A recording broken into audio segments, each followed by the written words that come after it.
Souvenir s'impose à nous en cette journée, au cours de laquelle fut consommé, voici 17 siècles et 19 années, le martyre des écoliers, Juste et Pasteur, les saints patrons de notre cathédrale.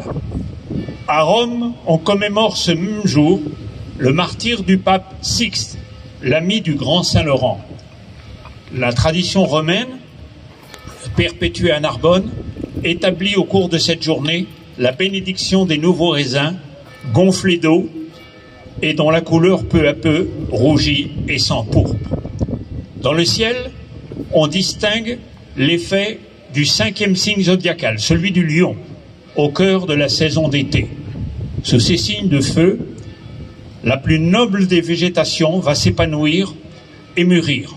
Le soleil, le feu, la lumière, la chaleur vont parachever le cycle de ce qui fut planté et cultivé avec amour par l'homme. Les cloches de l'Angélus viennent de nous indiquer que le soleil est ce jour à son zénith et que l'homme doit élever ses pensées. Le consulat de Septimanie, qui a pour mission de veiller avec ferveur aux traditions de la viticulture narbonnaise, va maintenant vérifier avec respect, sous le char d'Apollon, c'est une fois de plus amorcer la véraison prometteuse de la récolte à venir.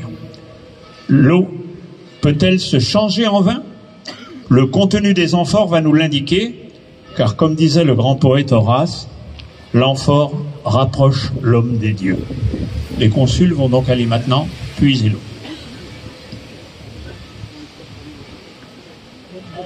À la fontaine. Elle se dirige vers la fontaine, là-bas. Vous pourrez la voir, vous rapprocher, c'est pas le problème. Il y a un petit trajet à faire cette année.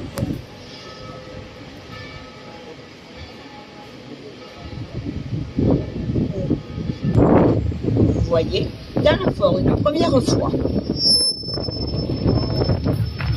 Tout. Ah ouais. Faut arroser la vigne. Faut que ça se voit. Tout. Ah, vous avez bien pu la remplir, c'est parfait. C'est parfait. De deux côtés, c'est plein. Ça va? Il y en a assez?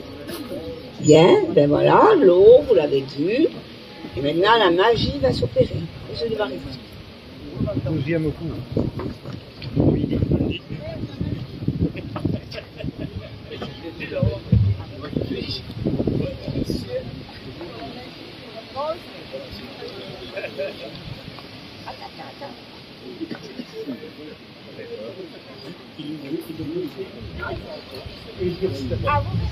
Ils vont verser avec ces amphores.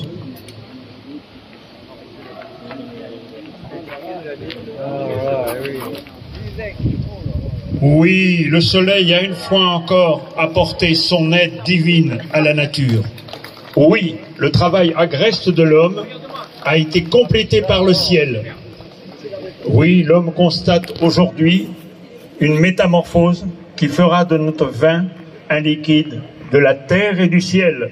Vous tous, réjouissez-vous et que vive Narbonne!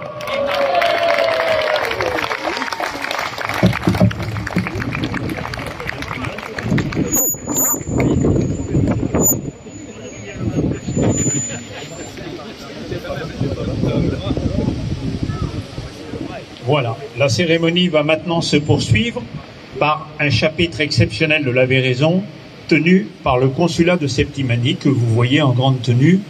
Et pour ceux qui ne connaissent pas ou qui viennent pour la première fois, il faut rappeler que le consulat de Septimanie existe depuis le Moyen-Âge où, par délégation des pouvoirs seigneuriaux, il exerçait une tâche administrative dans la gestion de la cité et dont un des rôles principaux était de vérifier la qualité du vin avant d'autoriser sa vente. Il faut qu'ils vont démarrer notre chapitre exceptionnel.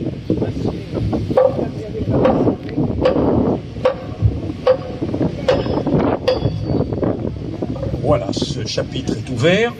Nous allons donc maintenant appeler des impétrants qui sont des candidats pour devenir consuls et qui vont petit à petit se présenter devant vous avant d'être adoubés. Je vais donc demander à notre massier d'acquérir le premier impétrant. Il s'agit de